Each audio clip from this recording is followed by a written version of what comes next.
गुना जिले में पुलिस अधीक्षक अंकित सोनी के नेतृत्व में जुआ सट्टा और अवैध गतिविधियों के खिलाफ लगातार कार्रवाई जारी है। बीते दिनों जिले भर में कई दबिशें देकर न केवल संगठित जुए के अड्डों को ध्वस्त किया गया, बल्कि फरार आरोपियों और वॉलंटियरों को भी गिरफ्तार किया गया। वहीं एमपी न्यूज से खास बातचीत में पुलिस अधीक्षक ने आने वाले वक्त में इसी तरह कार्रवाई के संकेत दिए हैं। गुना पुलिस अधीक्षक अंकित सोनी हमारे साथ मौजूद है। हम उनसे जानेंगे क्राइम को लेकर अभी तक कितनी सफलता इनको मिल चुकी है। लगातार जुए और सट्टे की कार्रवाई निरंतर जारी है। सर, पहले तो आपका एमपी न्यूज पर स्वागत है।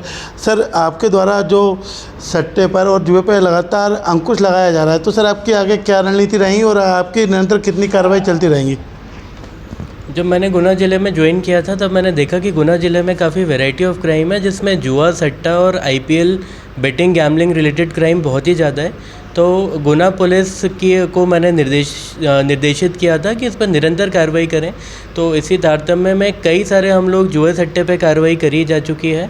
आईपीएल को भी हमने बहुत ही ज़्यादा, आईपीएल सट्टे को भी बहुत ही ज़्यादा लगाम लगा दिया है और फ्यूचर में भी लगातार कार्रवाई जारी रहेगी इसमें। सर, गुना ज़िले में अब तक आपके द्वारा कितनी बड़ी कार्रवाई की गई है? गुना ज़िले में हमने बहुत बड़े बड़े जुए सट्टे पकड़े हैं। ये लगभग 2 लाख तक के भी हमने जुए सट्टे पकड़े हैं। इसके अलावा कुछ आईपीएल बेटिंग गैम्बलिंग के भी हमने ऑनलाइन क्राइम्स पकड़े हैं। इनके ट्रांजैक्शंस तो करीब 50-60 लाख के भी हमने रिकॉर्ड किए हैं, जिन पे निरंतर कार्रवाई करी जा चुकी है। सर, निरंतर आप लगातार कार्रवाई कर रहे हैं और आपको क्या, जो गुना की पब्लिक है, आपको कितना उनका सपोर्ट मिल रहा है? गुना की पूरी पब्लिक से काफ़ी ज़्यादा सपोर्ट मिल रहा है पूरे पुलिस विभाग को, क्योंकि ये जुआ सट्टा एक सामाजिक बीमारी है। इसमें जब तक कोई इन्वॉल्व नहीं होता तो बस सुनता रहता है कि जुआ सट्टा चल रहा है, लेकिन ये कब इंसान को अपनी गिरफ्त में ले ले इसका कोई भरोसा नहीं होता।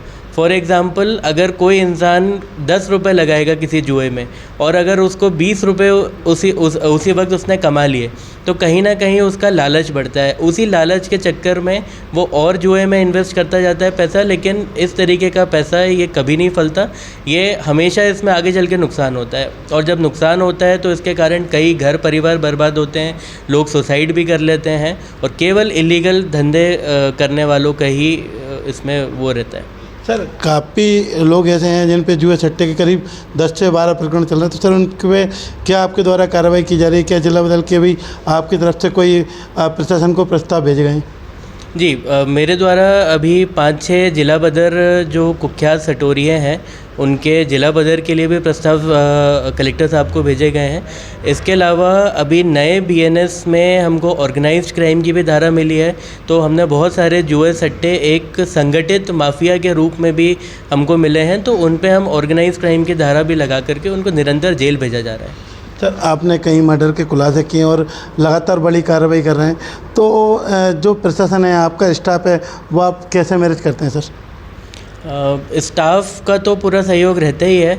मैं ओवरऑल हर चीज़ का बहुत ही माइन्यूट सुपरविज़न करता हूँ। मेरे द्वारा हर संगीन अपराध में भी एकदम माइन्यूट सुपरविज़न के पॉइंट दिए जाते हैं। मैं डेली सुबह और रात को पूरे स्टाफ से स्टेटस कॉल्स लेता हूँ। एक दिन पहले ही मैं अगले दिन के सारे निर्देश दे देता हूँ, और मैंने पूरे स्टाफ को ये भी बोल के रखा है कि जितनी भी एफआईआर दर्ज हो रही हैं, जो भी आवेदन आ रहे हैं, तो तत्काल मुझे बताएं। तो हम लोग एक डिस्कशन करते हैं, और मेरी पूरी ये कोशिश रहती है कि यहाँ पे जो गुना की जनता है, अगर इनकी कोई भी समस्या है तो वो उनकी हर समस्या मेरे मुझ तक पहुँचे, ताकि उसका उचित निराकरण भी हो सके।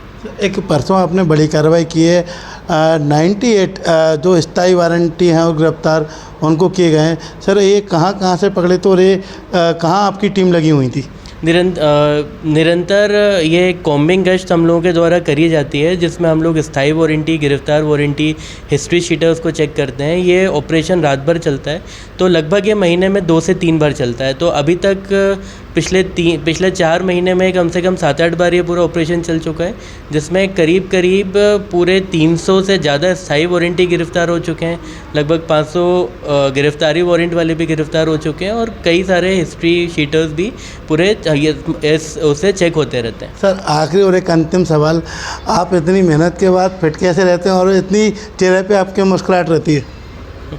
पुलिस की नौकरी तो काफ़ी ज़्यादा बिजी नौकरी रहती है, लेकिन जनरली मैं अपने स्टाफ को भी बोलता हूँ कि इस पूरी जो हमारी 24 घंटे की नौकरी है उसके बीच में कुछ पल अपने परिवार वालों के साथ भी बिताएं, कहीं जाकर के बच्चों के साथ भी बैठें, कहीं कुछ किसी को कोई स्पोर्ट्स खेलना है तो स्पोर्ट्स भी खेल लें। तो उस हिसाब से, और इसके अलावा मेडिटेशन के लिए भी बोला है, सुबह योगा के लिए भी इनको बोला है, जिसको जो रुचि रहती है अपनी हॉबी के अनुसार वो सारी एक्टिविटी भी करते रहें। इससे एक जो मानसिक तनाव होता है जितना पुलिस वालों में, वो उससे बहुत ही कम होता है।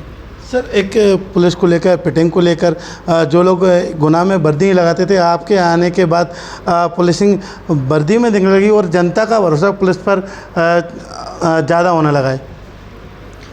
अब मुझे मेरे आने से पहले का तो चीज़ नहीं पता थी, लेकिन पुलिस विभाग और पुलिस एक अनुशासित फोर्स है। तो अनुशासन का सबसे पहला पहलू होता है कि वर्दी में रहना है।